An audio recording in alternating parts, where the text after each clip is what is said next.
Good morning. My name is Dr. Jennifer Moranki, and I'm on faculty at Temple University School of Medicine in Philadelphia. I have the pleasure of being here today with Dr. Ajaypal Singh, who is currently a fourth-year advanced endoscopy fellow at Case Western University. He conducted this research with his colleagues at the Center for Endoscopic Research and Therapeutics at the University of Chicago. The paper is entitled Safety and Efficacy of Endoscopic Mucosal Resection for Sporadic Non-Ampullary Duodenal Adenomas, a single U.S. center experience with video. Thanks very much for being here with me today, Ajaypal. Thank you, Dr. Moranki. Thanks, GIE, for inviting us and giving us the chance to discuss our results and the manuscript we published. Right. So what was the rationale for your study? So I think duodenal adenomas are very rare, but they have a significant malignant potential if we go by the limited literature we have. And the guidelines suggest that these should be resected.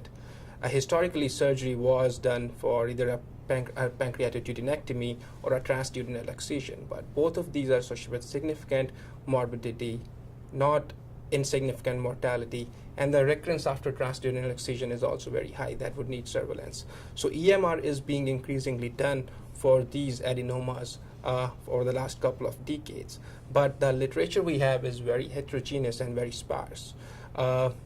Most of the studies that have been published have included sporadic non-ampullary duodenal adenomas with familial polyposis syndromes, as well as with ampullary adenomas. So the applicability of those results to SNDs or sporadic non-ampullary duodenal adenomas is I think, very limited. And so in this study, we looked at our experience exclusively for histologically proven SNDAs and studied the outcomes associated with EMR for these lesions. Okay. Can you describe the study design? So this was a retrospective study of all patients referred to our center from the years 2006 to 2013 for endoscopic resection of duodenal adenomas. The technique we used was very similar to the freehand saline lift and resect technique we use for colonic polyps. We used gastroscopes with transparent caps for most of our resections. For snares, the snare choice varied over the study period, but most of the times we would prefer a stiff monofilament snare for these resections. The use of APC to ablate the edges, and the use of clips to close the defects after resection. These were mainly dependent on the size and location and endoscopist preference.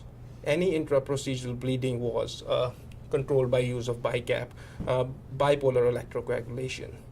The outcomes we studied was a successful endoscopic resection, which we defined as a resection of all adenomatous tissue during the initial EMR attempt. The recurrence, we divided it into early and late recurrence. Early recurrence was if any adenomatous tissue was detected either endoscopically or histologically at the EMR site during the first follow-up endoscopy.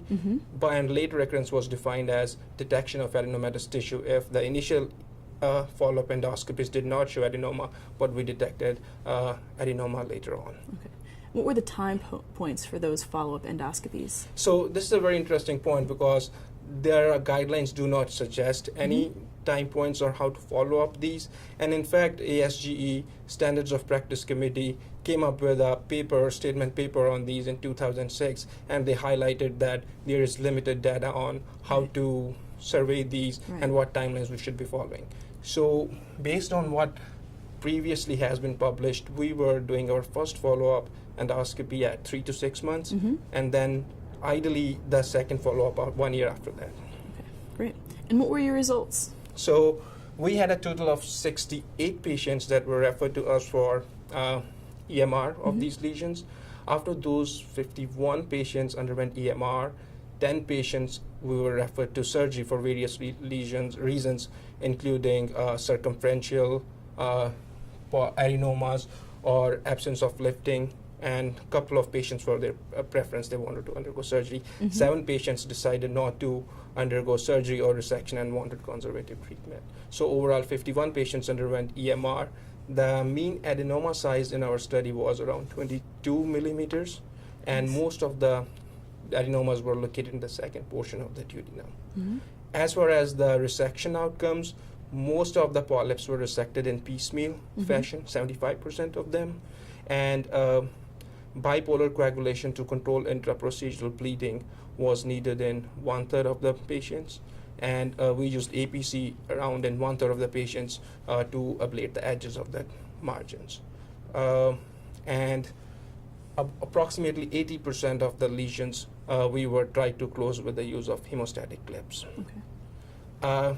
Going to the outcomes, the technical success or successful endoscopic resection at the first attempt was achieved in 96% of these polyps. And then 2 polyps out of which were not successful, both of them had significant submucosal scarring due to prior unsuccessful attempts. Yeah. And complication-wise, we had 16% overall complications, and 10% of those, 12% of those were delayed bleedings, and two were the patients who came in with abdominal pain within 24 hours after resection. No perforation was detected during the endoscopy, but on CT scan, small amount of air was seen. Both of those patients were managed conservatively and didn't need surgery. Okay. How does that side effect profile compare to endoscopic submucosal dissection? I think endoscopic submucosal dissection in the duodenum is very challenging. I don't think we have experience on that in US or from the West, but in the East it has been studied, in Asia, and I think their complication profile is pretty high. It is up to 33% risk of complications, including bleeding and perforation, and that's in expert hands. Were there any surprising findings or findings that predicted incomplete resection or adverse events? Yes, so we did try to study. One thing that we were really interested in studying was, as we do the surface morphology in colonic or in gastric or esophageal regions, predicts the histology and also predicts the depth of invasion. We did study the surface morphology for all the lesions for which we had high quality images, and tried to compare it with the outcomes, either histology or long-term clinical outcomes. And surprisingly, other than the presence of size associated with increased incidence of villus adenoma, we did not find any other relation of surface morphology, like presence of like the type of lateral spreading tumors or pit pattern with the, or Paris classification with the outcomes. I think we should take it with caution, because most of the polyps that we resected though were Paris class 2A or 2B, and we had only 2 polyps which were 2A plus 2C. So, based on these results, what have you been able to conclude?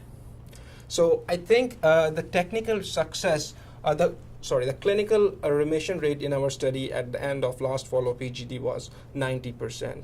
And that required a mean of 1.4 EGDs, or a median of 1 EGD with a range of 1 to 4 EGDs. So, and the complication profile in our study is very similar to what has been reported from Asia, though the polyps in our study were larger in size compared to those that seen in Asia.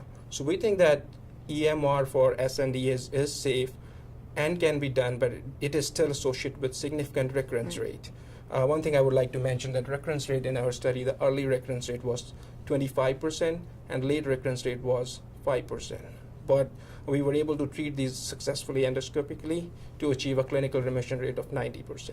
So there is significant recurrence rate and not insignificant complication rate. Right. So, but it has to be done at expert centers in expert hands, and close follow-up is required for these patients because of high recurrence rates. Complications are common and are comparable to what have been reported in Asia, but I think they can be managed endoscopically. Great. Well, thank you very much for spending time with me today. Sure, thank you. Thanks for giving us the chance to present our research. Sure.